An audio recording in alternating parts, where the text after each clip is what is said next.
Good afternoon or good morning, everybody. This is Stacy with the Community Cats Podcast. And welcome. You are here for a free webinar that we have today with the folks at Neighborhood Cats called Colony Caretaking Tips and Tricks. This is the place where you turn your passion for cats into action. So I'm so thrilled to have you joining us today. And I can see folks in the questions box. So if you can just do a tech check with me, can you see me and can you hear me? Can you please post that in the questions box so we can just make sure that all of our GoToWebinar information is here. Hi, Lisa, it's great to see you. Evelyn, welcome. Kim, excellent. Irene, great. If you are having any technical issues, please put it in here in the questions box. Kristen Petrie is out there. She's our technical cat, and she will be able to help you if you cannot see or hear me. Oh, hello from Europe. Wow, excellent, Michaela. Great. Excellent, Stephanie, Carol, Madeline, Brenda, Sharon, William, Kara, Janet, Daphne, Karen, Sammy, Leo, Barbara. So thank you, everybody. And I don't think I got to everybody's name. So thank you very much for joining us today. We have a really big group joining us. So it's very exciting for us to have this presentation. Just so you know, the webinar is being recorded. A link to this webinar will be sent to you probably tomorrow, and then it will also be posted up on our YouTube channel, on the Community Cats Podcast YouTube channel, and it'll be there, as well as we have a resource and training page, which Brian will share the link to that. And so you can access this webinar along with some other webinars that we do during the course of the year, Trappers Tips and Tricks, Drop Trap, a Trapper's Best Friend. And then we have another new webinar coming up in November, which we will also share that information with you. For those of you who also know, I do love polls. So I'm going to do a couple polls this morning or this afternoon. And just so we can get a sense of who is out there. So here's our first poll. It says, where are you located? Eastern United States, Central or Midwest, United States, Western United States, Canada, or outside of the US and Canada. And I usually let this go, 20 seconds or so. So you've got just a couple more seconds. It looks like everybody is understanding how to do the polls. So I'm going to close the polls and share the results. And so here we have 46% of you are in the Eastern United States. Central Midwest is 17%, 26% out in the Western United States. That's wonderful. Thank you for joining us. 3% from Canada. And then we have 8%, which is a great number of folks from outside the United States. Oh, and Canada. Well, sorry, folks. I got Canada there twice. All right. I'm going to have to edit that poll. One more poll that I would like to ask is, so are you a person caring for cats in your neighborhood, a volunteer or a staff member with an organization, a community cat program manager, an animal control officer, or other, and put that in the questions box. All right, we've got this. I'm going to share the results. So we have 64% of people I'm just somebody caring for cats in my neighborhood, and I want to make sure they're taken care of. 4% community cat program manager. Welcome. Thank you for joining us. And then we have other, which is put in the questions box. So I'm going to scroll down. And it just looks like we have, a veterinarian. Excellent. Welcome. And we have just a cat lover. That's all I am, which is a very big thing. And so that's great. And a private individual who's caring for several cats in their own backyard. So thank you very much. All right. Excellent. Well, without further ado, we are going to get going. On your control panel, you're going to see a line that says handouts, and there's 5 of 5 down there. So I highly recommend you download those handouts. Those are, for you to have and share and keep and all that stuff. If for some reason you have a problem downloading those handouts, or if you're watching on your phone or something like that, you can email me at stacy@communitycatspodcast, and I will certainly get you those handouts. If you have any other questions, feel free also to reach out to me at Stacy, S-T-A-C-Y, @communitycatspodcast.com, and we can help you with that. In the chat box, we're also going to put a discount code from our supportive partner, Tomahawk Traps. and it's a code called DCNC21. If you are ordering traps, you can get 10% off your order of traps with them. For folks of you that don't know about the Community Cats podcast, we've produced over 400 podcast episodes, and we would love for you to become a subscriber today at communitycatspodcast.com. We have lots of other events, lots of educational information. Feel free to go there to check out the details. So at this point in time, I would like to introduce our co-presenters. We have Brian Cordes and we have Susie Richmond.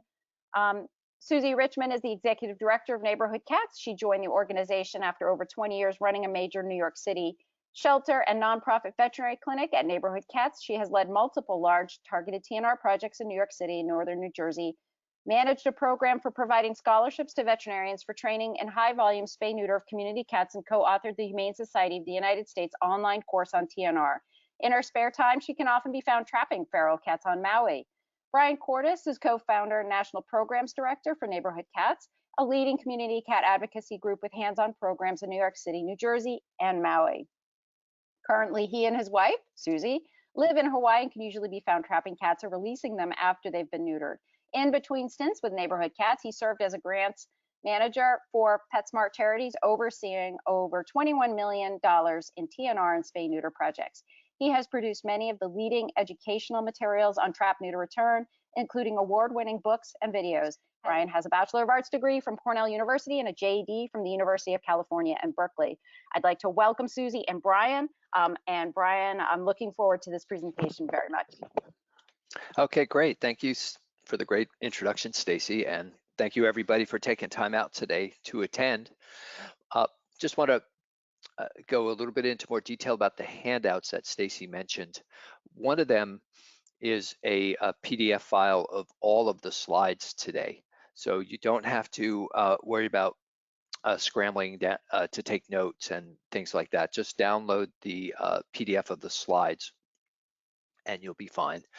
And the slides, the PDF that you download, the links on the slides are all live. So you should be able to just click on them and go to, if we're talking about a particular product or item, be able to click on that and go right to it.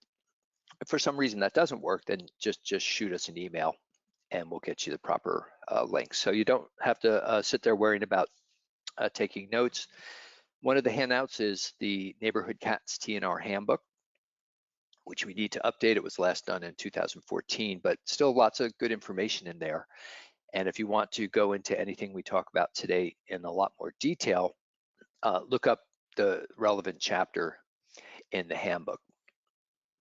There's also a handout on social distancing and trapping, just so that we always stay aware that we're now operating in a pandemic. So want everybody to stay safe. And then there's a couple of other handouts we'll talk about as we go along. So let's get right into the subject matter. And when we're talking about colony caretaking, we're really the bond that is formed between the cats and their carer is all about food, and that's what usually people first get involved with a group of cats that they come upon because they're hungry or they are concerned that they're not being properly fed. Then, of course, the cats learn pretty quickly who's feeding them, and the attachment forms from there, and they get to know and they get to trust the people who are feeding them. So food and feeding is really central to the caretaker cat outdoor cat relationship. So let's talk about best practices. And first we'll talk about when is the optimal time to be feeding. And what we encourage people to do is to establish a feeding pattern. And that's taking into account that cats are very habitual creatures. And if you have pet cats at home, which I'm sure most of you do, you know that they're very routinized. And if you try to sleep late one morning past their normal breakfast time, you know how routinized they are because they just won't let you do it. So outdoor cats, that live in the community are uh, just the same. They're just as habitual, and they will learn that the food appears at this time and at this place, and they'll show up just before. So when you're doing a feeding pattern, you want to keep it to as close as possible to the same time, same place. Ideally, like if you could feed at dusk every day or 6 p.m., whatever it might be, that would be they'll start showing up at 5:30. Some of them maybe even a little earlier, but they'll all be there at 6 when the food comes out. They'll eat. You'll be able to clean it up 20, 30 minutes later, and that will be it. So some people can't be that precise. Then you narrow the window during which they're fed as much as possible. So you feed them in the morning, or you feed them when you get home from work, whatever it might be. What you want to avoid is 24/7, having food out all the time, so that the cats learn that whenever they feel like it, they can come by and uh, have a snack to eat. And the reason for that is because it helps you to monitor the colony. If they all show up at the same time, you can see what's going on. Does anybody need some extra care? If a new cat shows up and you need to trap him or her, then it really comes in handy, because you don't have to sit there hoping that a cat shows up. You know exactly when they're going to be there. One trick is, while you're getting them on a feeding pattern, if they're not already, is do some type of clicker training. Make some type of unique sound that they learn to associate with the feeding. And that will come in very handy also when you're trapping, or you want to try to get a look at somebody, and they're not there right away. If you use that sound, it will draw them out, and it's particularly helpful when it comes to trapping them. So what do you feed them? Let's talk a little bit about nutrition. And we're just going to get into the basics here. We could easily spend the whole webinar just talking about nutrition and food, but it's still important for you guys to know the basics.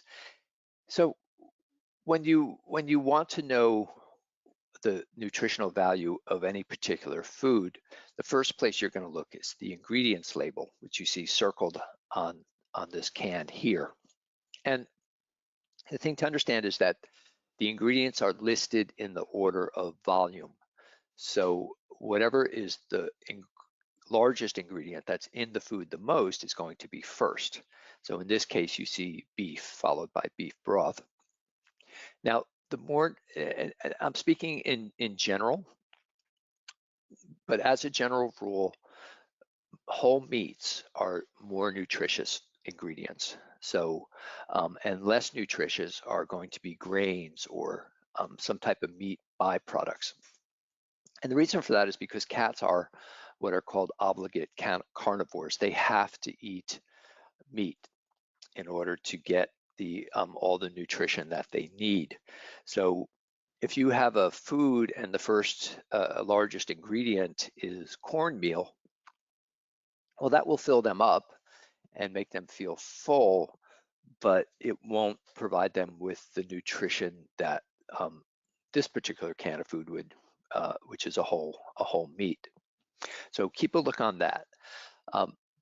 But there's definitely a relationship between the nutritional value of food and the cost of it. So better foods with more whole meats and fewer byproducts or grains do tend to be pricier. And we'll talk more about, how do you handle that? Now, if you want to learn more about nutrition, there's a great book by Anitra Fraser called The Natural Cat. And if you're interested at all in raw food diets, and especially do it yourself, this is a great book. It gives you, it's not hard to do, but you need to have the right information so that you make something that's nutritionally balanced. Susie and I have been feeding our cats a raw food diet for, many, many, many years. And if you do it properly, you end up with very healthy cats. And you can do the same thing for your colony cats. or you can supplement. It's an inexpensive way to really boost their nutrition is to supplement it with raw meat. But again, you need to know what ingredients to mix in. The meat has to be extremely fresh, things like that. And then there's also, we've listed a few websites that have a lot of great information about feline nutrition. So let's talk about wet food versus dry food. And um, I don't, these sometimes can get to be very complicated conversations, but I think this particular slide really reduces it to its essence. So on your left, you've got what we would call wet meat, right? Canned food, theoretically. And that's a hunk of meat that's still, been lightly seared, may still be a little bit raw inside, but it's soft, it's juicy. And on the right, you have a piece of meat that's been baked to a crisp and is hard as a rock. So if, uh, I'm vegan, so I don't do this, but if you were going out to dinner and you were ordering steak, which would you rather have? What do you think would be more nutritious for you? So obviously the wet meat, right? Because the baking process just destroys a lot of the food. Now, the better foods, the better dry foods for cats will add vitamins and minerals in after the baking process. So even though it's lost a lot of nutritional value, they're able to add some of it back in. But the less expensive, the cheaper dry foods put all the ingredients in before the baking process. So a lot of those vitamins and minerals end up being destroyed.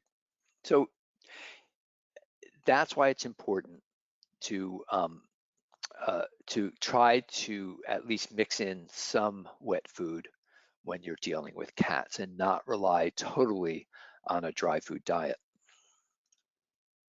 But then we get to the question of, cost. And, so obviously dry food is much cheaper per pound or per, what a cat needs than canned food is. So how do you balance those two things? And we like to use this formula, which is to choose the best quality and type, wet or dry, that you can comfortably afford.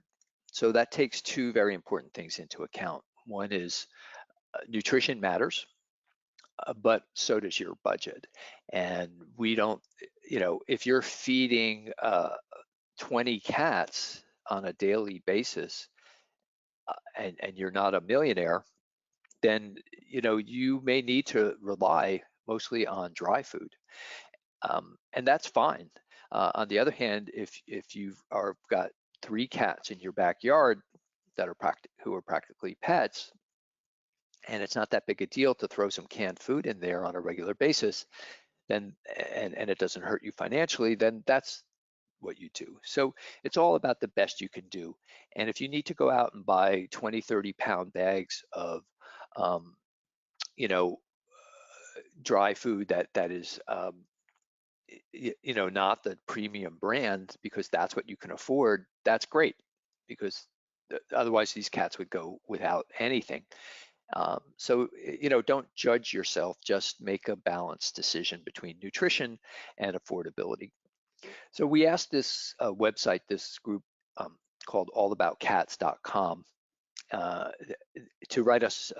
They're great about researching food and ingredients and things like that. So we asked them to recommend, what is the best quality food in terms of price for feeding feral cats, for community cats. And this is a list of what they came up with.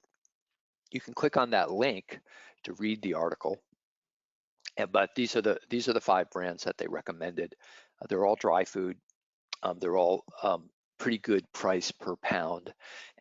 Do notice that the Kirkland Signature Maintenance cat, chicken, and rice formula, the second one listed there, that's Costco's store brand. So good reason to invest in a Costco a membership. So for $60 a year, you get access to what is really a very good quality dry food at a very reasonable price. Weather matters too when you're trying to decide what kind of food.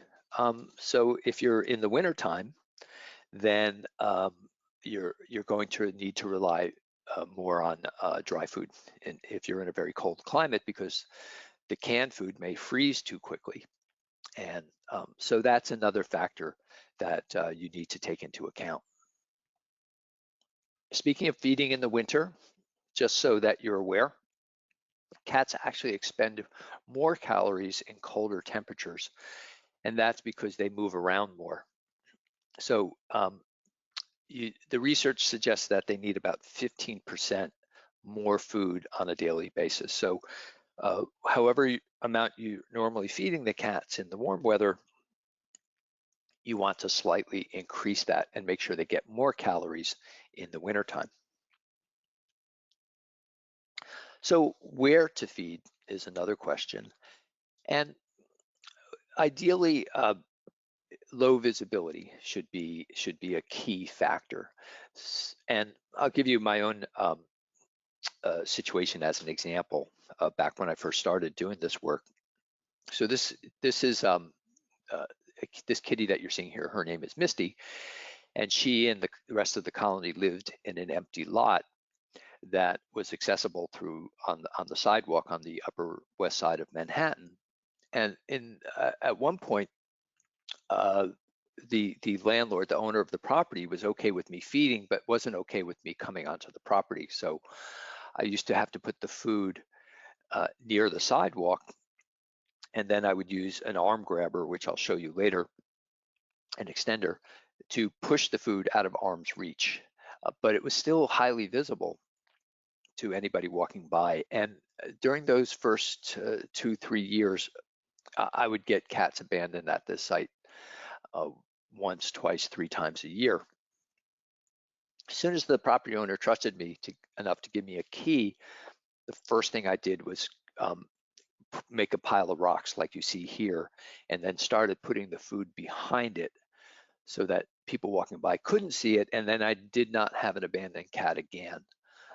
So that's how much visibility matters. Also, it just, with community cats, there's always somebody who doesn't like them, and so out of sight, out of mind. Make sure it's safe for you. You don't want to be so inaccessible and quiet that you end up putting yourself in an isolated situation that you shouldn't be in. Also, if you're dealing in an area where there are threatened wildlife, rare, endangered or threatened species, you want to feed the cats as far away from their nesting areas or habitat as you can, because that will reduce conflict between them. So avoid putting food directly on the ground. So like you see here, where the canned food was placed directly on the curb. Now, you may get so good at judging how much your cats eat that this isn't a problem and they gobble it all up. But if you miscalculate, or for some reason they're not all that hungry that day, and they walk away, it's you got a real mess on your hands, and that's something that you want to avoid. What you want to do is put the food on something that you can remove. Could be plastic plates, it could be just a piece of cardboard, but something that when the feeding is done, and remember you're feeding during these windows of time, and the cats learn that food comes out at 6, the food is gone by 6:30, they'll eat. They don't need a half an hour to eat. Or if you're feeding twice a day, whatever the time period that, like, with your cats at home, if you feed them canned food, it's gone in 5 minutes or less. So you want to be able to pick it up and clean. And just a tip for all you cat people out there, all of us, I should say, is the best surface to put food on is stainless steel. So stainless steel bowls or stainless steel dishes.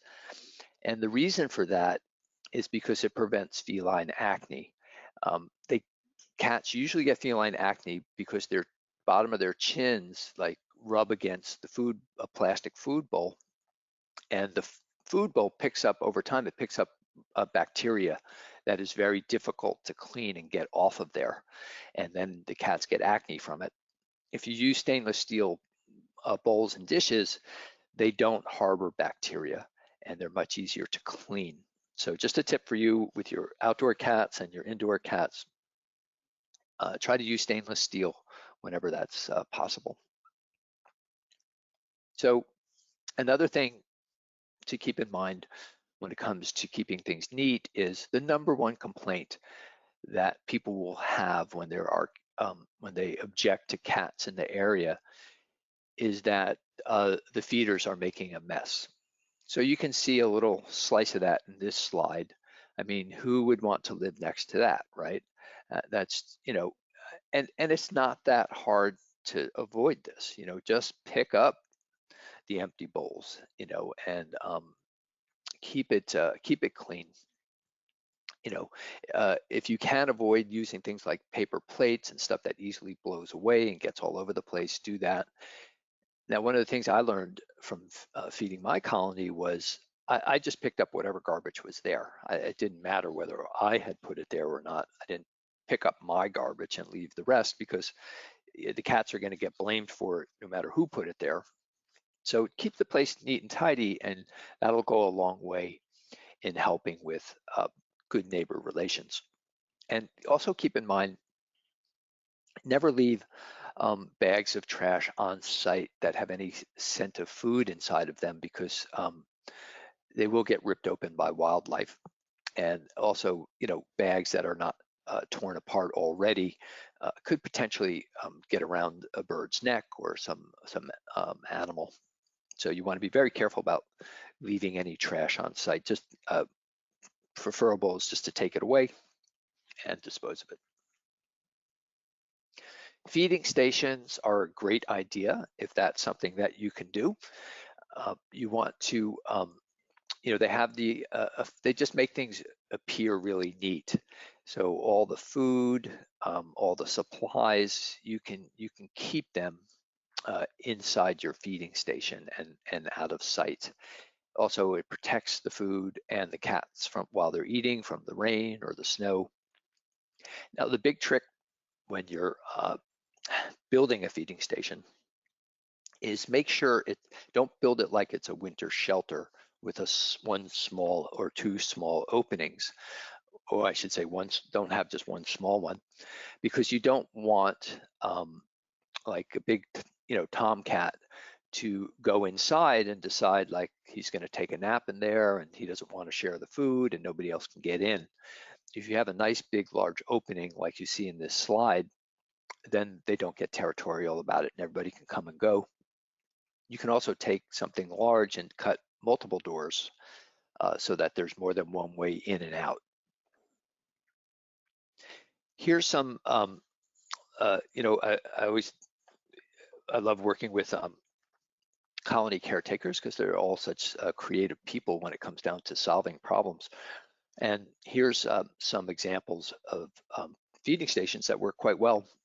You can take a large trash can and just put it on its side. You can take a storage bin, preferably all weather. Take a box cutter and slowly trace an opening. Don't try to cut through all at once. Just slowly trace with the knife an opening, large opening like that. You can also get a small storage bin like you see in the lower left, and that one has two doors. It has one on each side. There's also feeding stations if you just want to buy one and screw it together. There's a company called Via that's been around for years, and they make very high quality products. You can see they have a large feeder and they have a small one. And then of course you can build your own if you're handy with wood and know some basic carpentry. You can build your own out of just plywood. Here's a tip for those of you who really want to hide your feeding stations. You can use artificial rocks. These are hollow, but are really quite realistic looking. And if you've got some money to spare, you can go to a company like Outdoor Essential Products and just purchase one and get a jigsaw or somebody who's got a jigsaw and knows how to use it to cut the opening on one side so the cats can get in and out. They're very lightweight. Obviously, you can then feed in plain sight and nobody's going to see it.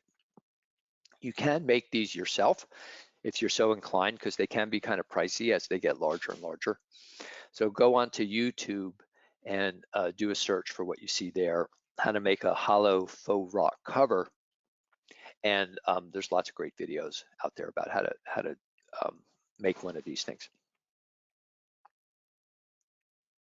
So let's talk about gravity feeders and auto waterers. Like what you see in the slide here is probably about a 20, maybe 10 to 20 pound dry food dispenser. So these obviously have the advantage of making food available at all times. The problem with that is that, as you know, in our discussion about feeding patterns, we kind of discourage leaving food out at all times. But there may be occasions when you need to. So maybe you can only get to the colony site to feed 2 or 3 times a week. So in that case, it would be really important to have something like this. Or maybe you're going away for the weekend and you couldn't line up a substitute feeder. So you put this out, preferably inside a feeding station, for the period of time you're gone. So they can be very, very useful in certain situations. One of the tricks is don't only get the smallest size, or another way of saying it is only get the largest that you need. So if your cats are going to go through 5 pounds of dry food during the period of time that the interval during which you're not there, don't get a 20-pound feeder and fill it up. Also, especially with water, don't get really large ones, because then you're going to end up having to carry a lot of very heavy jugs of water, and cats generally don't drink that much, and a small auto waterer will work just as well as a very large one and be a lot easier to clean and maintain. So yeah, just get the biggest one that you need. So you can find these products either on Amazon or pet supply stores, and do keep in mind they should be regularly cleaned. You know, don't let them get crusted or moldy or anything like that. So a few tricks for feeders. Sometimes if you don't have a feeding station and it's about to rain, this is a good trick. You can take a takeout bowl like you see here on the left. Just go to your favorite takeout restaurant and save the bowl and the lid. And you fill the bowl and you take the lid and you put it on upside down. So the lid blocks the rain from getting into the food, but when it stops raining and the cats come out, it's very easy for them to just knock the lid off and start eating. Vittles vaults are great for storing food on site if you're able to do that. Keeps it real fresh, keeps the bugs out, keeps the rodents out, and keeps the food fresh. Now, I mentioned the arm extender, and that's for reaching through fences or other hard to reach areas. And I've got them listed here on Amazon if you want, because I use their photos. But you can find these items in any number of different vendors. So clearing a path in the wintertime, you want to be careful about what you put on the ground. So rock salt and chemical deicers, you know, they can be highly irritating and even toxic to cats. So after you're done shoveling and you want to keep the pathway to the feeding station open, this is what we've got here is a very safe solution that will keep the ground from icing over. So that's some Dawn dish detergent, rubbing alcohol, warm water. Mix that up, and then you can spray it or even pour it on the ice to get it to go away. So water in wintertime is really important. Again, we mentioned that you may need to rely more heavily on dry food, so that increases the need for cats to have access to water. They don't need very much. A healthy cat, you'll hardly notice them drinking. They're desert animals by genetics, so they need very, very little water, but they do need some, and they need it on a daily basis. So um, one trick you can do is if the cats are there, you got them on a good feeding pattern, they're all showing up, you can mix a little bit of water in their canned food, like maybe a tablespoon per cat, and mix it in, and then if they'll eat it real quickly, that will be enough water for them. Um, so try doing that. But if that doesn't work, there are all sorts of ways to keep the water, either keep it from freezing or slow its freezing process. And here's some products you can buy. There's the solar sipper that you see on the upper left there. That's designed actually for birds in the wintertime. And you can get the current model at this site here, solarflarelighting.com. And basically the bowl and the top of it are designed in a way to capture the heat of the sun and stop the water from freezing until it gets below about 20 degrees. Electric heated water bowls are, a surefire way of stopping water from freezing. But of course they need an electrical outlet, so they're not, unless it's your own backyard or something like that, it'd be difficult to use them. The other thing to keep in mind with electric heated bowls is there's such a great disparity between the temperature of the water and the temperature of the cold air that the water does evaporate. So you have to see how often, it shouldn't be more than once a day, but you want to get one that's, you don't want to get a tiny one, whatever the size of this one is. I'm not sure, I think it might be half a gallon, something like that. So you want one that holds a fair amount of water, and then you need to top it off fairly regularly as it evaporates. This particular model, you can get plastic models that are much cheaper than this one, but this is sort of the top of the line. It's stainless steel and has a protected cord if you're interested in that. Then there's a product called Snuggle Safe microwave heat pads, and they're just meant for pet cats to give them something warm and toasty to lie on top of. But you can take these, stick them in the microwave, get them nice and warm. They'll hold the heat for a few hours, and then put them underneath your food bowls, and that will slow down the freezing process considerably. If you're looking for do-it-yourself ways to go about this, here are some ideas.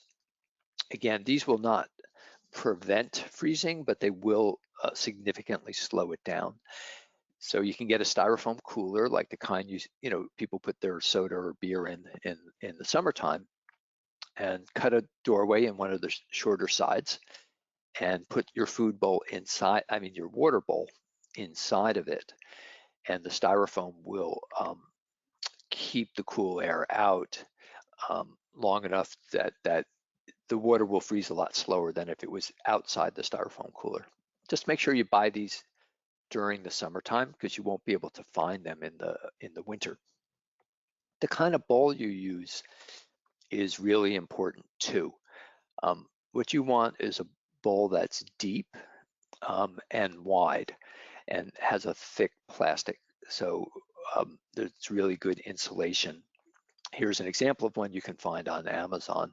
So the deepness, the deeper the water, the slower it will be to freeze, but also the more surface area, the slower it will be to freeze.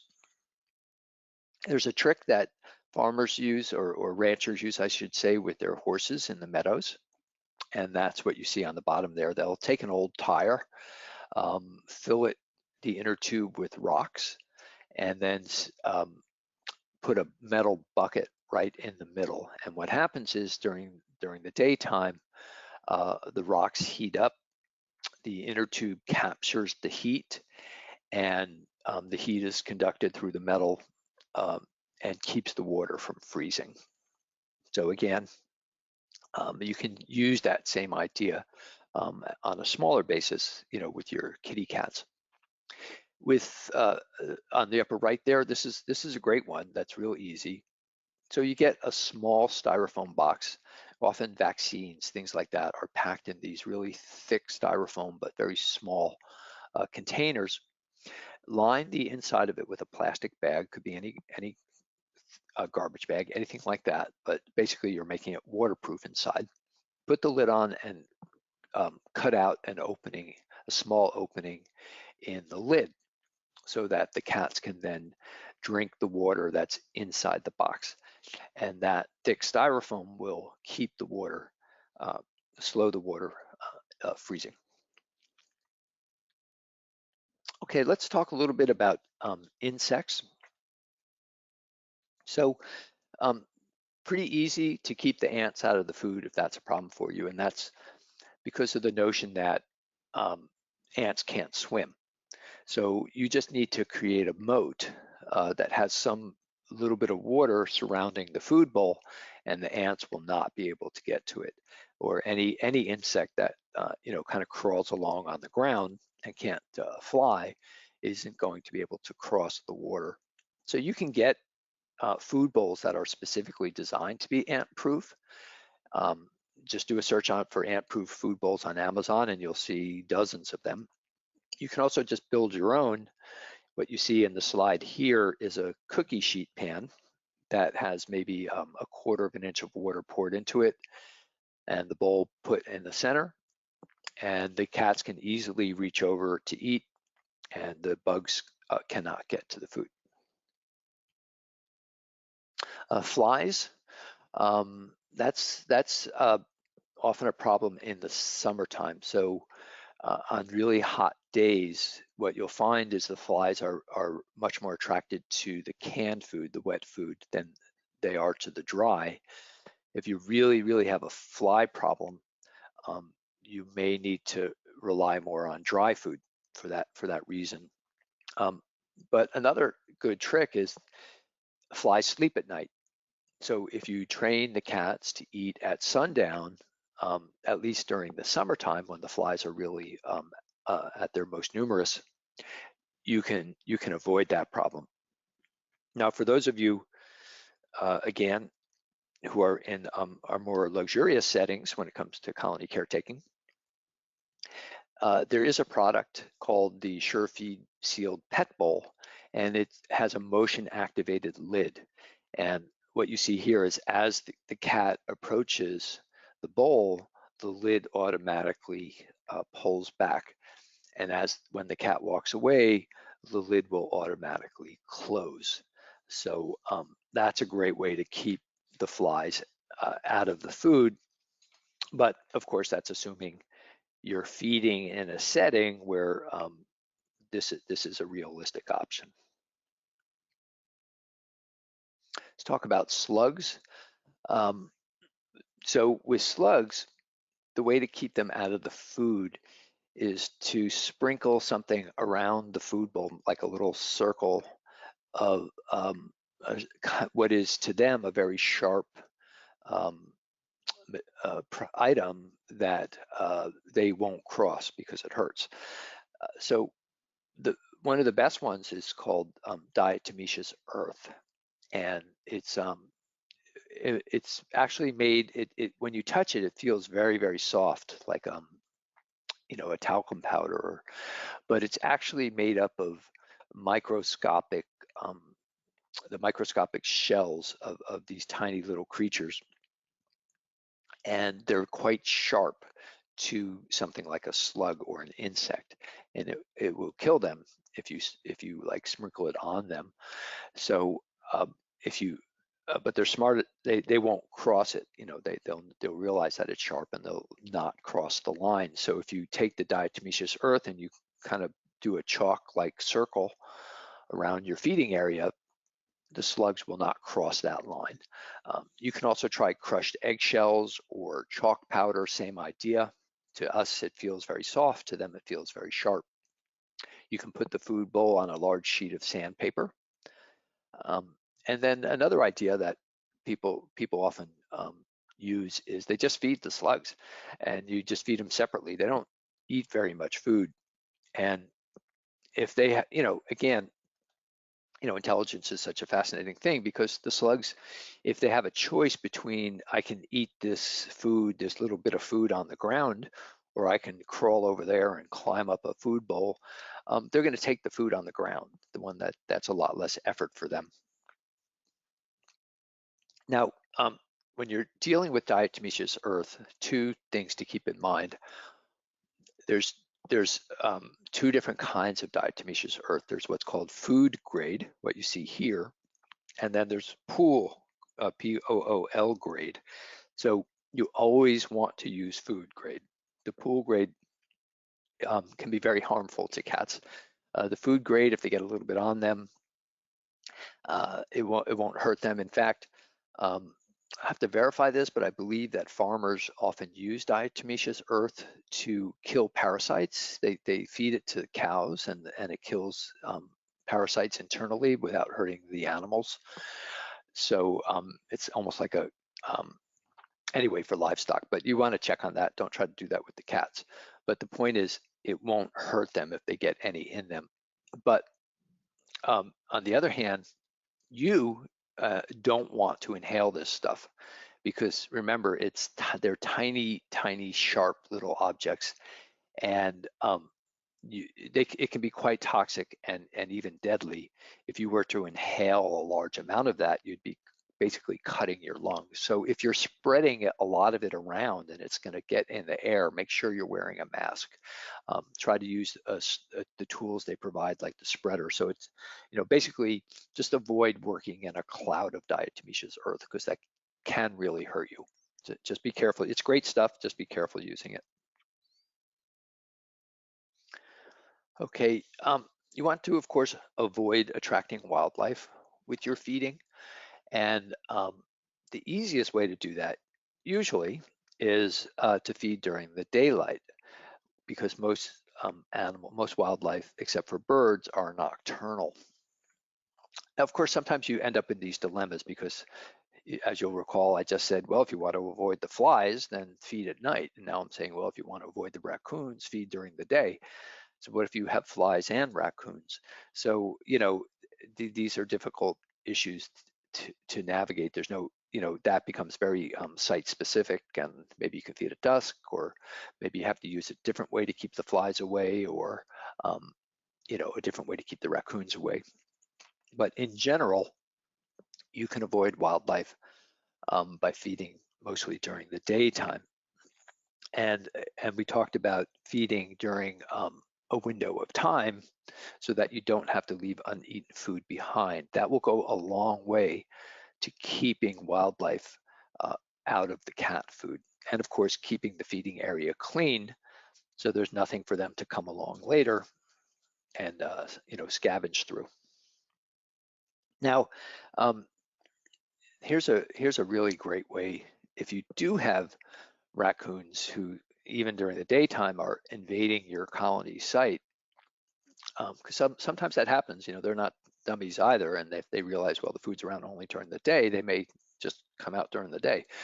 So this is a raccoon-proof feeder, and it's very effective for any kind of wildlife that's great at climbing but can't jump vertically, meaning they can't jump up. They basically you've got a platform on a pole, and the platform has this metal sheeting wrapped around it. So the raccoon, for example, could climb the pole, but then they can't get a grip on the metal, and they can't pull themselves up onto the feeding platform. And you'll notice there's a little jump off station on the right there. And again, that's for the cats. Maybe you've got some cats who are a little elderly, they can't jump quite as well. So that gives them a little boost. What you want to avoid is, and I've seen videos of this, raccoons can jump horizontally. So if they can get onto a branch that's a few feet away and at the same height as the platform, they can jump across the gap and get onto the platform. They can only not jump up. So be careful of that if you use this. If you click on that link for Forgotten Felines of Foresight, you can get, what are very basic plans for building one of these. They're also good for, opossums, skunks, again, animals that can climb, but they can't jump up. So what about birds? So they're active during the daytime and inactive at night. So if you've only got birds to worry about, like pigeons in a city, then feeding at night when the birds all go to sleep is going to be the easiest way to deal with that. But if you have to feed during the daytime, you can create a feeding station with a door that looks like this. And that's just some thick plastic, maybe 3 millimeters or more thick, that you can get at a hardware store, or like, they go underneath tablecloths, and just cut them into strips and duct tape them over the doorway. So pigeons and other birds will certainly be bold enough to walk right in if the door is open, but they're very reluctant to push past these strips to go inside, whereas cats figure it out very quickly and have no problem entering the feeding station. Also, keep in mind that like we're here in Maui, there's a very, very large feral chicken population. So often when we need to trap during the daytime, there'll be chickens around, and the chickens are not afraid of the birds. And in fact, quite the opposite. And the cats will shy away from the chickens. And if there's food in a trap, the chickens will just walk right in and gobble it. And it's amazing how quickly they can eat that food. So what we've learned to do is to get cracked corn, which is very, very cheap stuff, chicken feed. And wherever we're trapping, 10 yards away, we'll put a pile of the cracked corn, and the chickens will go over there. So again, the idea of feeding them separately can often work to keep them out of the cat food. Okay, so let's talk about winter shelter, which is coming up in the colder climates, at least in North America. So, cats are very good at finding places to stay dry and out of the rain, but they often do need help staying warm in the wintertime in cold climates. So what we want our winter shelters to have are 3 qualities that are all important and work in combination with each other. So obviously they need to be waterproof, right? They need to be well insulated, and that means that the material that they're made of is good at trapping heat. So a very fancy looking winter shelter that is just a thin plastic with not very much insulation quality, really doesn't do much good. And they need to have minimal airspace, so as little empty space as possible. And the reason for the minimal airspace and the good insulation is because it's the cats themselves, their body heat, that acts as like a radiator. And when they're in there, the insulation traps their body heat. And if there isn't, if you have minimal empty air, that's less space that needs to be heated up.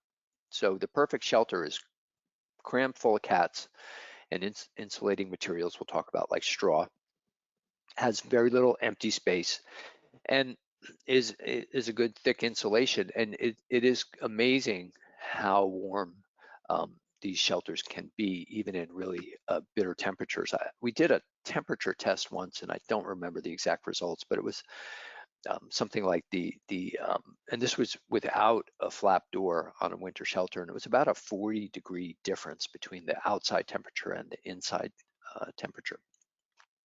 This particular shelter that you see in this slide is a large styrofoam box that's used for shipping fish, and it's wrapped in a thick industrial strength plastic, and then the plastic is strapped on with welded, heat welded plastic straps. And if you're in the New York City area and you want to order some of them, you can go to that website, wintercatshelter.com. This is the Neighborhood Cats winter shelter that is in the process of being built. And it's made out of one sheet of 2 foot by 8 foot wall insulation. It's styrofoam, it's 2 inches thick. And basically the plans use literally every square inch of that 2 foot by 8 foot piece. It gets cut up and then silicone glued together. And you can get fancy with the wallpaper on the inside and the linoleum floor. The big trick with this shelter is you really want to have access to a table saw if you can, so you get nice straight cuts. If you use a handsaw, it's hard to not have uneven cuts, and then you end up using a ton of glue in order to put the pieces together. But if you want the plans, click on that link. It's on our website. We have a feral cat winter shelter page. So go to neighborhoodcats.org or just download the PDF of these slides and you can click on that link. Here's another do-it-yourselfer, which is even simpler than the Neighborhood Cats one, and that's taking a storage bin. This is designed by a group called CSM Stray Foundation in Queens, New York. And they just got some styrofoam sheets, and that's about 1 inch thick, and cut them, and as you can see, lined the interior walls, the floor, and they created a roof there too. Cut out a doorway and stuffed the whole thing with straw. And the thing about this is, since you're not gluing the pieces together, you can cut this by hand. They don't have to be exactly tight fitting. They can be somewhat loose because you have the bin that's holding them together. Again, you can get these plans as well as a whole bunch of other do-it-yourself ideas on our website. And then finally, another do-it-yourself idea is just a simple styrofoam box that this I think was used by Omaha Steaks, but you can often find these at grocery stores or fish store, pet stores, things like that. And they're excellent insulation. And you just cut open a small doorway. You don't want to make the doorways any larger than necessary because you want to minimize the air coming in. And silicone glue the top on and give the thing a coat of deck paint to blend it into the environment and help protect the styrofoam, and you're good to go. Now, some people like to put flaps on the doors, and the way you could do that is you can get a nice thick piece of plastic or a rubber mat and attach it above the doorway. You could either duct tape it on, or you could get what are called toilet bowl nuts and bolts, and they're long, basically plastic screws and nuts, and you can drill a hole or poke a hole in the material above the doorway, and then attach the flap with the toilet bowl with the plastic screws and nuts, and that's another way to do it. But if you're going to use a flap, first put the shelters out and get the cats used to going in and out of them, and then put the flap on, and it should be something they can easily pull back and get in and out.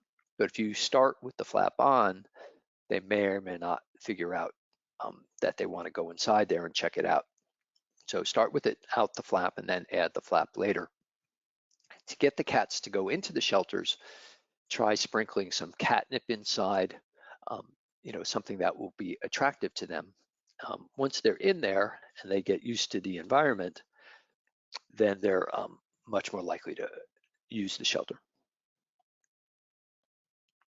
If you want to buy one and not deal with building your own, again, I'd refer you to Feral Via. They make a great outdoor cat shelter that it's made of this semi kind of wood. I forget the exact name of it, but it's a wood-based product. You can see it's really well made. It's got a shingle roof. They send you all the pieces and you basically screw them together. It's not the lightest weight shelter that you're going to find, and I'm not sure what the price is right now, but I think it's less than $100. But if you have a small number of cats and you just want something sturdy and easy to put together, this is a good product for you. Now, I have noticed in the past 2-3 years or so, there's a lot of all of a sudden the commercial world discovered there's a market for outdoor cat shelters, and you can go onto Amazon and do a search for cat shelters, and you'll find a whole slew of them. Unfortunately, um, the designers don't seem to have bothered to ever check with anybody who's done this work, and they're generally poorly designed. The materials they're made of, sometimes they're really good insulation, sometimes they're not. Often the doorways are way too large. Often they have two doorways which create drafts. They put flaps on them which are not really well designed, or they have too much airspace. So this is the only commercially available cat shelter that we think is that we've found anyway so far that we would recommend. Now that question about two doorways usually comes up, and the theory is that, well, the cats need an escape hatch, so that if some threatening predator is coming through the front door, they can escape out the back. So now that may be a real issue in certain areas, like maybe there's a lot of coyotes around or something, like there's a real threat and the cats need that. But in the vast majority of situations, there is not an animal that's going to just barge in on a cat. The cats have very sharp claws and teeth, and uh, you know, it's not necessary in most situations. And the problem is when you have those two doors, you can create drafts, and that can really decrease the warmth, the amount of warmth that's captured inside the shelter. So don't do the two-door thing unless you have a real predator threat where you're caretaking. So what about an emergency, like the storm's coming and you haven't got your shelters ready to go? You actually can use a cardboard box to get you through the storm. And the basic idea is you have two cardboard boxes. One's a little smaller than the other. You put the small one inside the large one, cut open in doorways through both um, boxes, and then stuff the space between the small box and the large box with newspaper, because newspaper is really good insulation. Once you've got that done, tape up the box, wrap it with a thick plastic like a drop cloth, 3 millimeters, and tape it on or tie it on. And you've got a winter shelter that's gonna last a little bit until you can get a better one. If you want the full plans, there you see the complete link to that page on our website. But that's basically the idea, and that's what you see here. And to me, it looks like that person said, I'm just going to leave this up. So it lasted quite a while. Placement is, again, just like feeding stations, is real important. You want to keep it as discreet as possible. So that's why if you're using, like these people made the neighborhood cats winter shelter, but they skipped the last step. They didn't paint it, and you can see how it sticks. Maybe they didn't have time, so I don't want to criticize them, but hopefully they painted them later, because they stand out like a sore thumb, literally that bright pink. So try to keep it discreet. Keep the shelters close to the feeding station so that in really bad weather, the cats do not have to travel very far, if that's possible. Now, you can also see in this photo how they placed the winter shelters so that two were facing each other. So the front doors of the shelters on the right are facing the front doors of the shelter on the left, and the gap between them is covered with a board. So that creates this nice kind of porch-like area between the shelters where the snow's not going to reach. And you can actually put food there, and they literally just have to stick their heads out the doors in order to eat. So inside the shelters, you want to, if you can, put what we call insulating materials. And here's some examples. So straw, what you see on the upper left there, is the best for cats. And make sure it's a common mistake to confuse straw with hay, but they're actually two completely different products. Straw is dried out and hay is moist. And hay is meant as animal feed and straw is not. So two completely different things. And the problem, the reason it's so important not to make that mistake is because if you put moist materials like hay inside of a cat shelter, they can get moldy, and that can cause all kinds of health problems for the cats, especially nasal problems. So don't confuse straw with hay. But straw is great because what you want out of an insulating material is something the cats can burrow into. And then it will surround them and sort of encompass them in this warm stuff. It's like having a wraparound blanket. On the other hand, what you don't want is on the bottom right there, which is like flat newspaper, or a common mistake people make is they put a flat towel or flat blanket on the floor of the shelter. But when you have a cat lying on top of something like a blanket or newspaper, the blanket will actually draw body heat out. So think about, like, when you go to sleep at night, if you go under the blanket traps your body heat and keeps you really warm. But if you were to go to sleep on top of the blanket, it would actually make you colder than if there were no blanket there at all, because it will draw your body heat out. So don't put flat stuff. So if you're going to use newspaper, you can use shredded newspaper. And the amount that comes up as a question sometimes is like, well, how much straw, how much shredded newspaper do you put in? And you can loosely fill the shelter with it. Don't pack it in, but you can, almost fill it, but loosely, so the cats can go and burrow in, and they'll end up packing it down as they use it. But you need enough that they can get under it. Now, a couple of exceptions to that don't have them lie on something flat rule. One is the purr pad that you see on the left there, and that is designed to keep the body heat in, and then it becomes like a heating pad that the cats are lying. It captures the body heat. It doesn't take it away and dispense it. So you can get these at Petco and other vendors, and those are great to put into winter shelters. That is like a blanket that you can lie on, and it heats you up.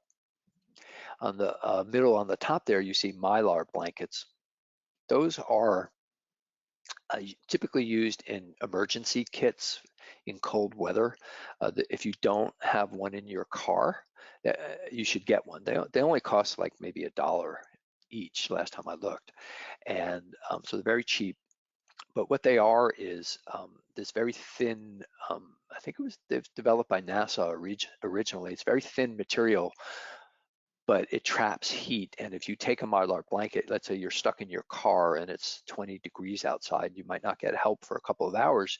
You can take a Mylar blanket and wrap it around yourself. It'll trap your body heat and it will keep you warm until you can get help.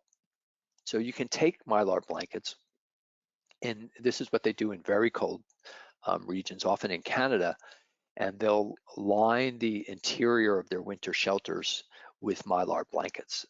So you can, get like Gorilla Glue or some kind of really good glue, and attach it to the ceiling and the sides and the floor.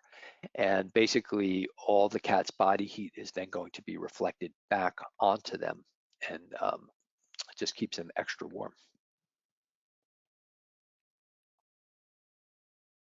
Oh, let me mention one last thing, which is if any of this material you put inside gets wet, you want to remove it. You don't want anything moist inside the shelter. So check the straw, check the newspaper. If you are in a situation where you can't regularly check, you got to put the shelter out, and you might not be able to go and check the straw for a month or two, then just don't use any insulating materials, and except maybe the Mylar blanket, and you'll be fine.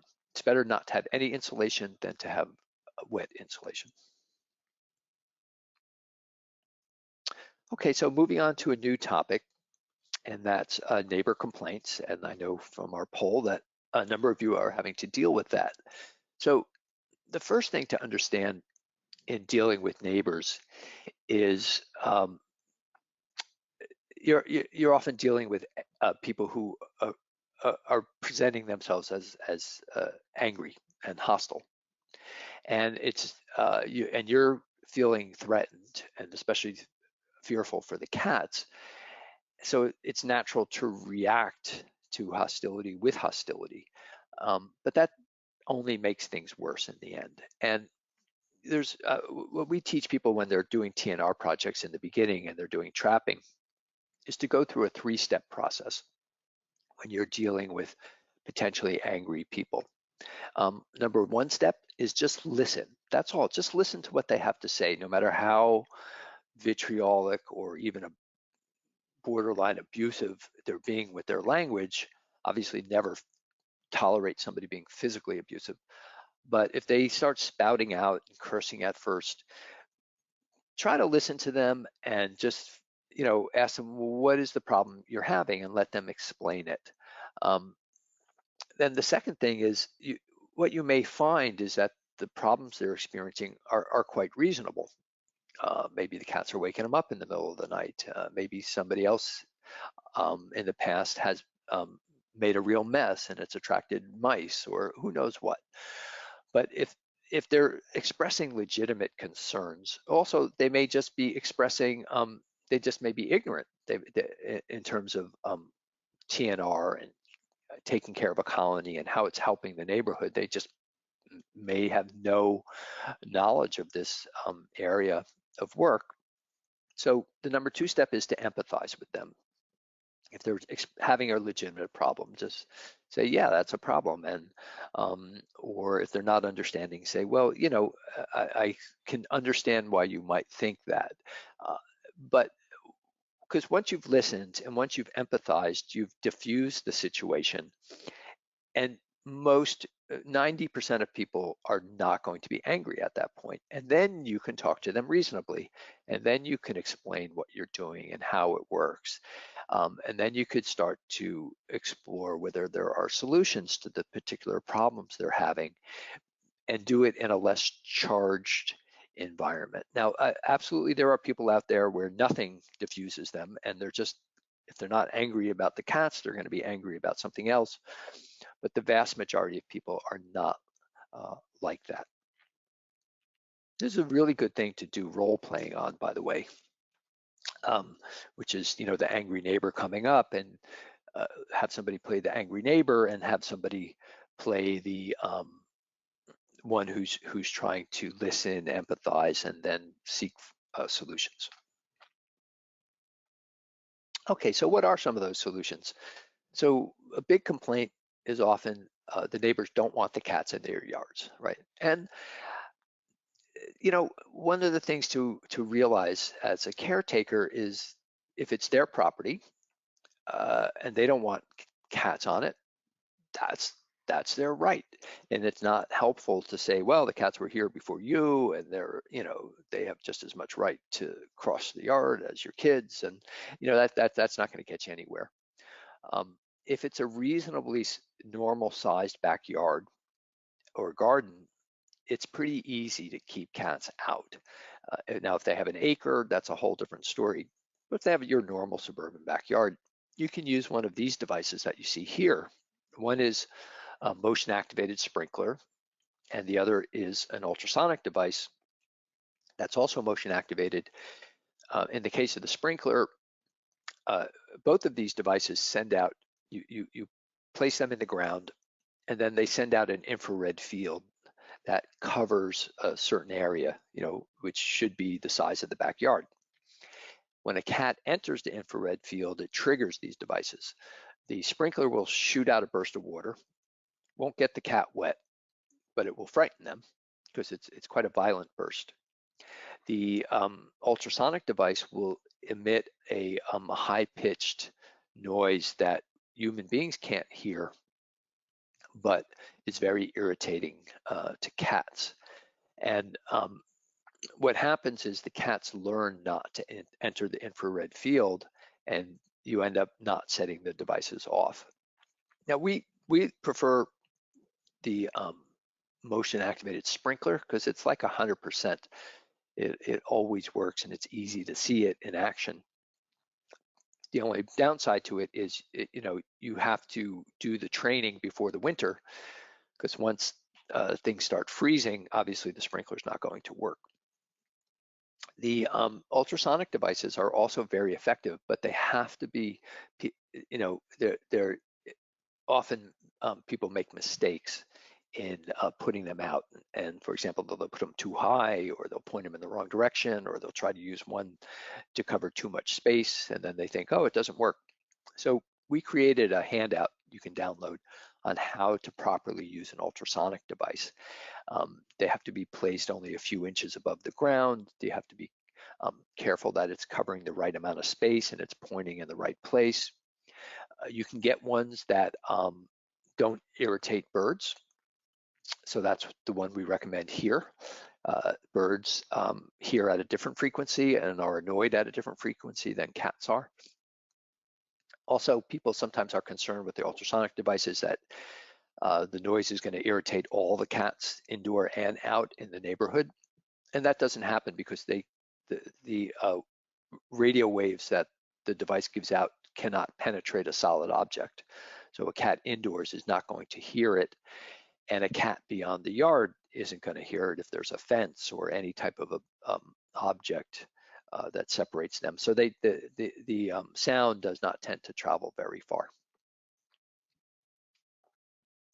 And you can go onto our website too, the Keeping Cats Out of Gardens and Yards page, under under colony care on our website, neighborhoodcats.org, and find a bunch of other devices too.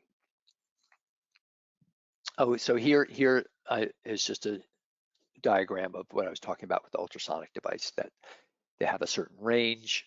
You need to place them at the correct height, which is maybe 6 to 7 inches off the ground. You point them at a commonly frequented area, make sure the batteries are working, and give it time to work. Often, most cats, as soon as they hear it, that's it. They don't want any part of it. But some cats are really stubborn, and even though it's irritating to them, they just won't leave. And sometimes it can take a week or two to get those really obstinate guys to decide it's just not worth hanging around. You can also create physical barriers if you're trying to protect specific places or objects. So car covers, a good way to protect the car if somebody's worried about cat scratches or paw prints. If you're talking about gardens, there's a number of devices.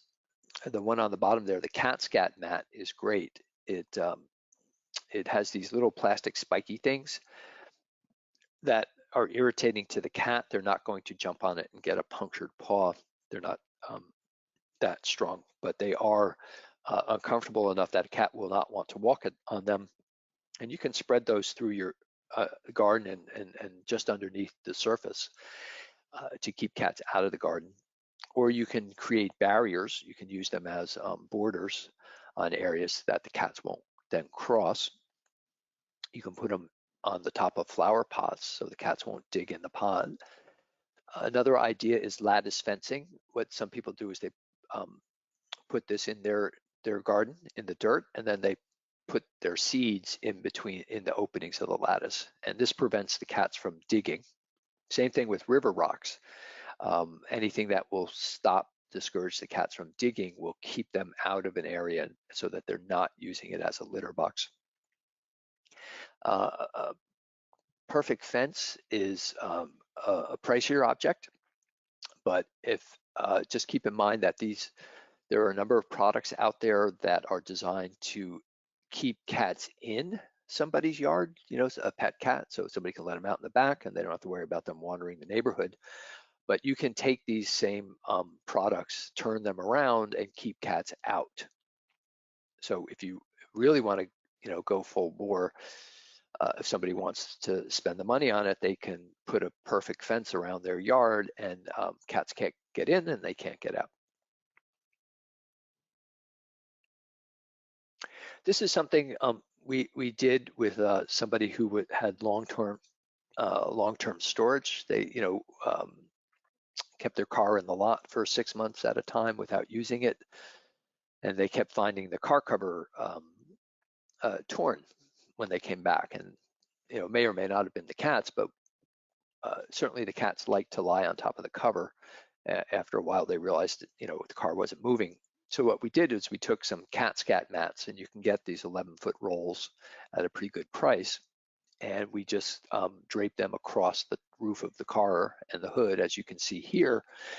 And this keeps the cats from hanging out on this car. Protects the car, protects the cover. Okay, alternative litter boxes are another great way to, keep the cats out of the garden.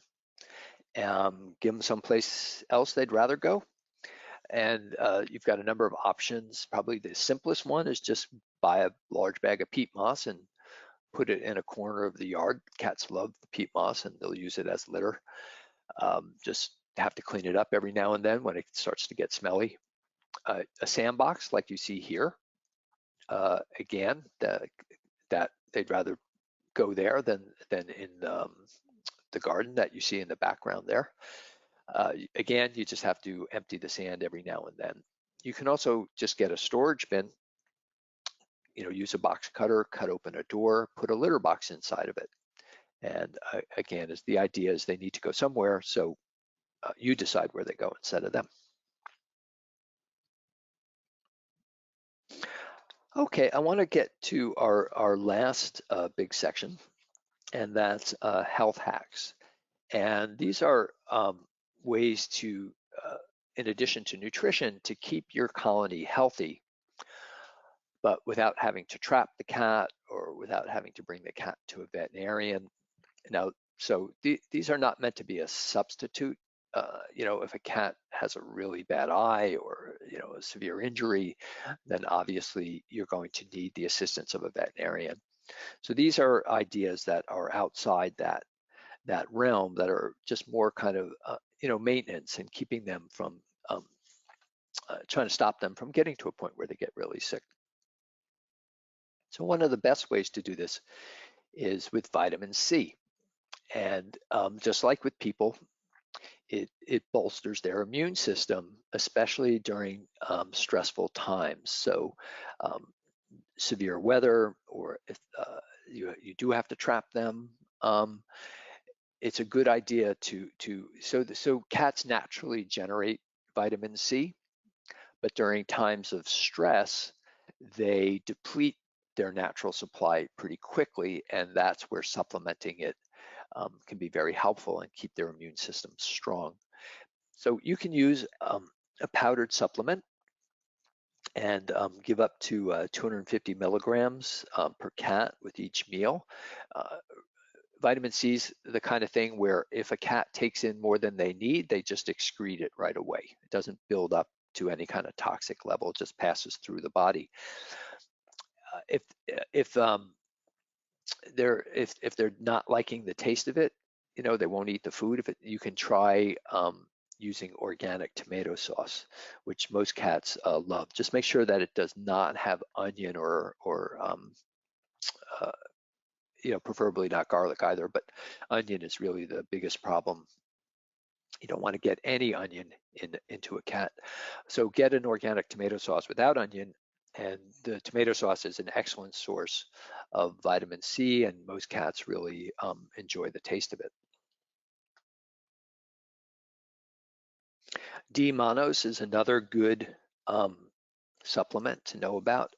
It's basically cranberry extract. So it helps to, it's good for people too, by the way, if you're having any type of urinary tract infection. But talk to your doctor about that. But it helps eliminate harmful bacteria and prevent flare-ups and irritation. So a maintenance dose would be 1/8 of a teaspoon twice a day. And you know, usually you use this with cats when you're concerned that they may be starting to block, or um, if you just want to make sure that doesn't happen. Maybe there's again stressful times.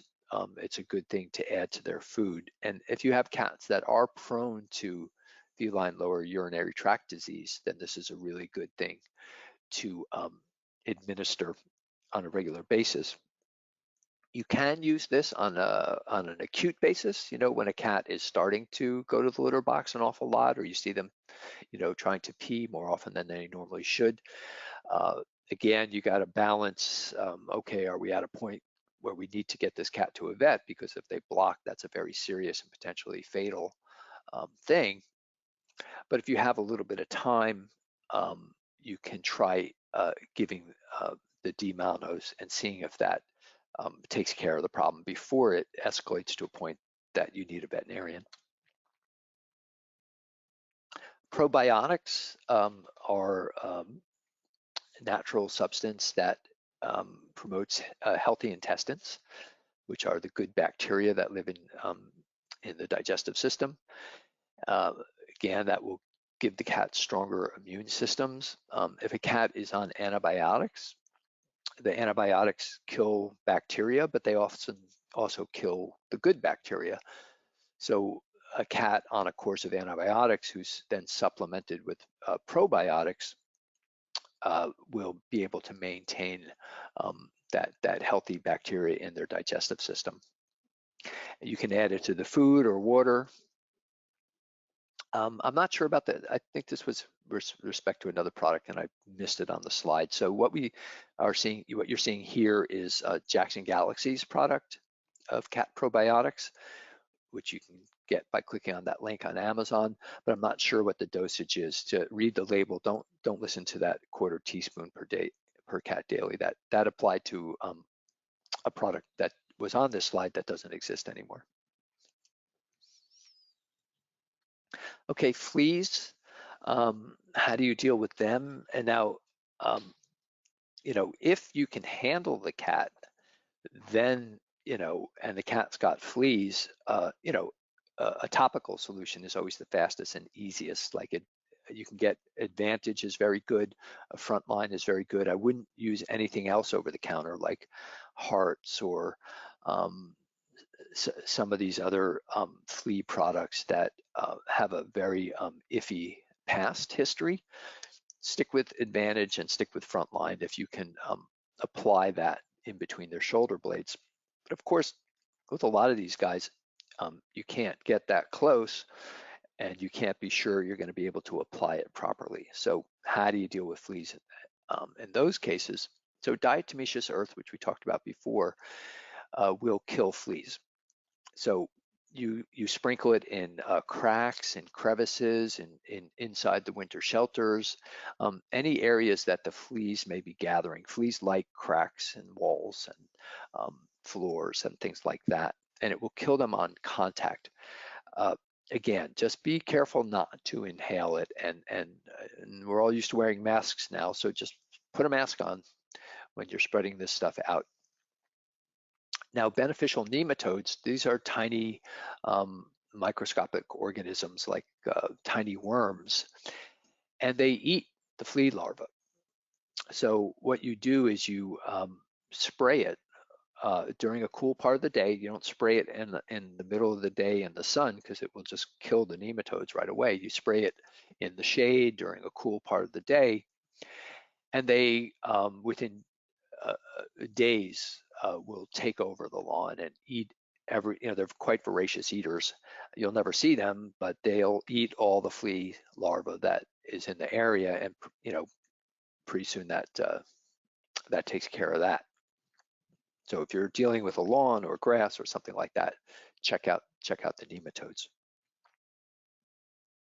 If you're looking for medication you can administer without having to handle the cats, then and over the counter, then you're looking at Capstar, which is a pill that you can put in the food. It's pretty much tasteless, so not that hard to administer. And within minutes, all the fleas on the cat are dead. It does not have any lasting protective ability. So if you administer Capstar, it kills all the fleas. Well, yeah, 5 minutes later, a new flea can jump on them, and it will not protect against that. But it's great. We recommend it to people who are trapping and are concerned about getting flea infestations when they hold the cats in their holding area. Veterinary clinics often use it, administer it to the cats before the cats come in to make sure they're flea free. It works very, very quickly. And it's just one tablet that can be administered in the food, safe for kittens over 2 pounds. The thing to keep in mind when you're shopping for this stuff is the active ingredient, which is nitin pyram. So there's a number, Capstar's the name brand, but there's a number of generic versions that are available now that are exactly the same ingredient and much cheaper. So look for Capstar, but then look for the generic equivalent. And they tend to have names that are similar to Capstar, like CapGuard or, things like that. And compare the ingredients, and if they're all the same, then just use the cheaper one. What about worms? So again, we're looking for over-the-counter ingestible products. And what's great about this, much to our surprise, is some of the best deworming medication is now available over the counter, and you no longer have to go to a veterinarian to get a prescription. So, they're available either on Chewy, which tends to have the lowest prices, or Pet Meds. If you can't find it on Chewy, then go to Pet Meds. So Drontal is what's called a broad spectrum dewormer. So it works on all kinds of worms, not just one specific kind. And it's pricey. It's like, even on Chewy, it's like $4 per pill, and you get like 3 or 4 pills in a bottle, something like that. But if you're dealing, it just kills them all. You put it in their food, and if you do it every several months, something like that, then it's not that pricey, and it keeps them worm free. Keep in mind that cats that live outdoors normally have some worms, and the problem is when it starts to get out of balance. And the main kind of worms you're worried about are tapeworms, which look like these long, very long, thin, white, flat looking things that attach themselves to the intestines, and over time they can really suck away a lot of the nutrition that the cat should be getting. So it's great to kill them. And then roundworms, which are these kind of spaghetti looking things, and you can often see these in the feces. So if you're seeing a lot of worms in a cat's feces, then they probably have way too many worms and they should be dewormed. Bayer makes a product, tapeworm dewormer, that's specific for tapeworms. It's also an excellent product that you can get over the counter. And then there is, for those of you who want to try a more natural approach, we haven't used this, so I don't know how effective it is, but its ratings are between 3.5 to 4 stars. So there's a number of people out there who've tried it and do feel that it works. And it claims to treat all kinds of worms as well, but you can't overdose the cat, and so there's no toxicity to homeopathic remedies. And you can put it in their water, you can put it in their food. So sometimes what people do is they try the homeopathic stuff. If that's not working, then they go to the more traditional medications.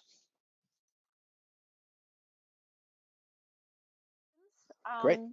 So you covered the topic about fleas and how to treat fleas. We did have one person ask about some other sort of skin related topics like ringworm, if you have a ringworm infestation or something like that. And the veterinary community is not that excited to have a group of cats with ringworm coming into their facility.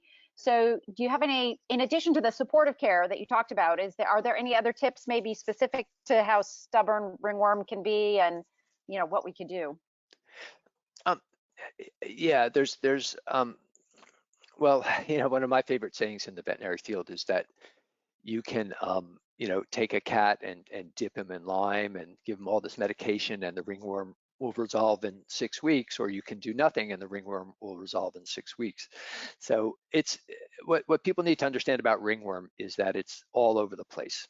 It's not like, we tend to have this notion that it's this booby trap out there in the environment that you have the misfortune of coming in contact with. Well, the fact is it's actually everywhere all the time. So when cats have ringworm, it's usually symptomatic of some underlying issue, and that issue is usually nutrition. So one way to treat ringworm is to improve, at least for that 6-week period, give them a higher quality food. If you're giving them dry food, give them wet food. If you're giving them wet food, give them a more expensive brand, and up their natural nutrition, and their body will fight it off themselves. Now, if you're looking for, if you can handle the cats, there is I've done this with kittens. So you do need to be able to handle them, but what you can do, and you can find this in The Natural Cat by Anitra Fraser, you wash off the affected areas with a betadine solution so that you kill any spores that are present on the cat.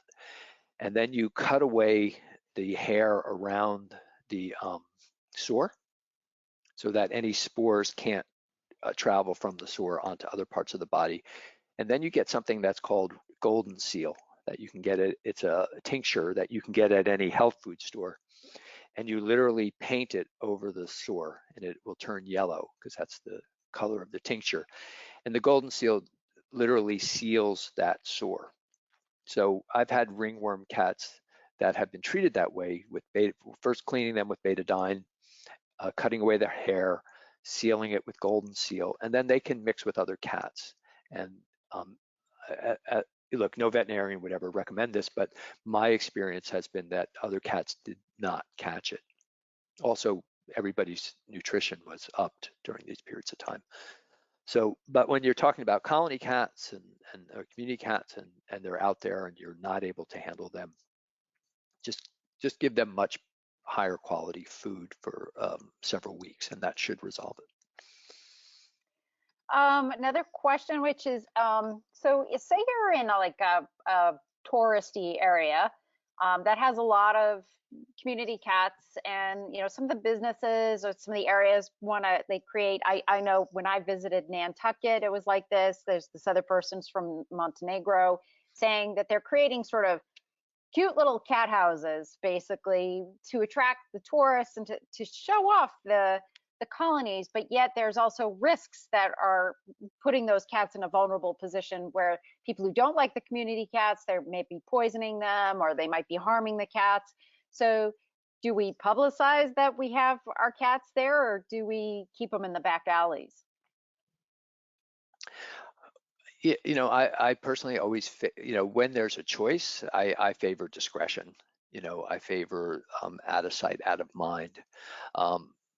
But you may have situations where that's not possible. Like the Atlantic City Boardwalk was a famous location for many years of community cats, and there's no hiding them. There they are. They're on the boardwalk.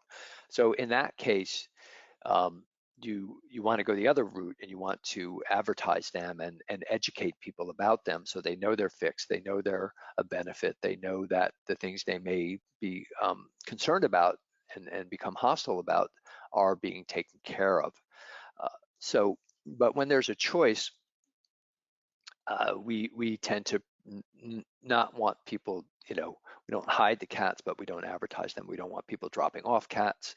We don't want to attract people who might harm them. So given a choice, I would say be discreet, but if they can't be discreet, then you probably want to go way in the other direction and educate. Yeah, I know that in Nantucket, I think they only had like 2 cats living out. It was like they were doing it more like historical rather than, in reality of what was going on. So maybe it's after the fact and just to sort of say, celebrating the success of the reduction of the number of cats, Right. in that area.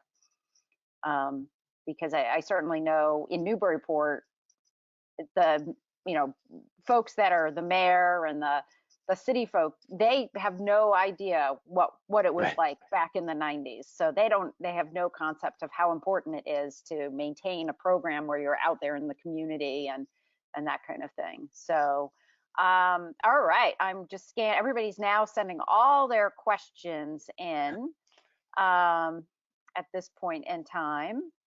One person asked a question or wanted to clarify that sometimes return to field is now return to home. I don't know if you want to discuss what the differences are between those two terms or if we're just using them interchangeably at this point in time. Yeah, you know, I tend to avoid the linguistic stuff because I think it just confuses people. Return to field is, to me, it's an industry term. It's not meant to market the program to the public.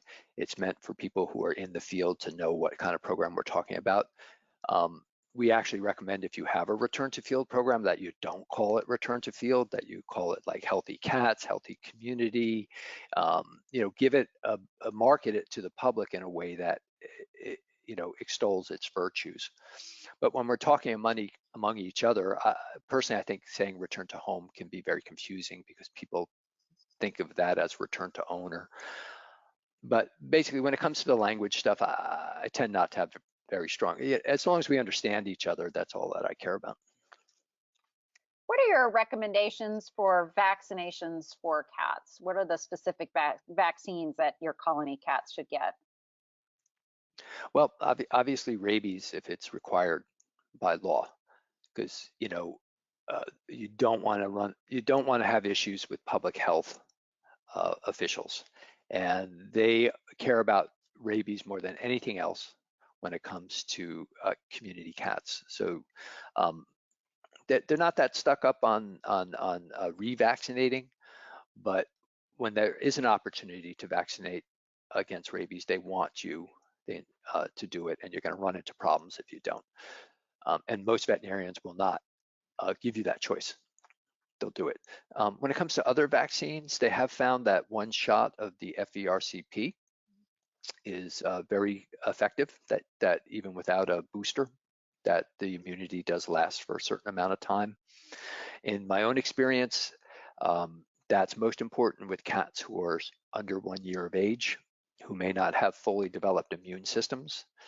So we will tend to give those cats FVRCP.